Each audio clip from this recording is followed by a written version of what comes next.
Pays-Bas sont en deuil. Le Premier ministre néerlandais a dit qu'il s'agissait de la plus grave catastrophe aérienne de l'histoire des Pays-Bas. Aux Pays-Bas, partout, devant les bâtiments publics, et notamment à l'aéroport d'Amsterdam d'où partait le vol MH17, tous les drapeaux néerlandais sont en berne. Le peuple est en deuil. Quelle tragédie de voir ce vol abattu, de voir tous ces Néerlandais tués. C'est terrible. La presse néerlandaise a fait, bien sûr, ces gros titres de cette catastrophe. Je vous montre le Télégraphe qui parle d'un meurtre affreux, d'une attaque terroriste. Il y a aussi un quotidien de centre-gauche, le Volkskrant, qui parle d'une vague de tristesse et de désarroi. Enfin, l'Algemeen Dagblad qui titre, vous le voyez, sous le choc et se pose cette question. Qui a donc abattu le vol MH17?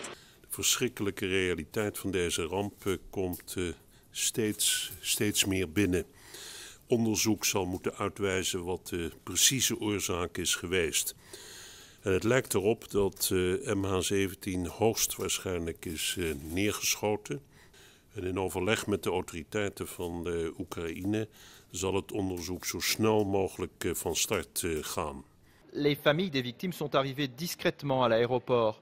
Sous la protection de la police, une centaine de proches a été conduit en bus dans un lieu tenu secret. Il s'agissait de mes collègues de la communauté de lutte contre le sida. C'est juste pas croyable. On a perdu le docteur Jonathan Mann, le fondateur du programme mondial sur le sida à la fin des années 90 sur le vol New York-Genève. Et là, cet accident. On n'arrive pas à réaliser l'ampleur de la tragédie. Cela va prendre du temps. Avec mes collègues, nous sommes profondément émus. Ce couple avec un bébé devait faire partie du voyage, mais ils n'embarqueront pas. L'avion était complet. Nous devions être sur ce vol. Nous sommes des clients fidèles de la Malaysia Airlines. Mais là, je suis très heureuse d'avoir un vol KLM plutôt que celui de la compagnie malaisienne.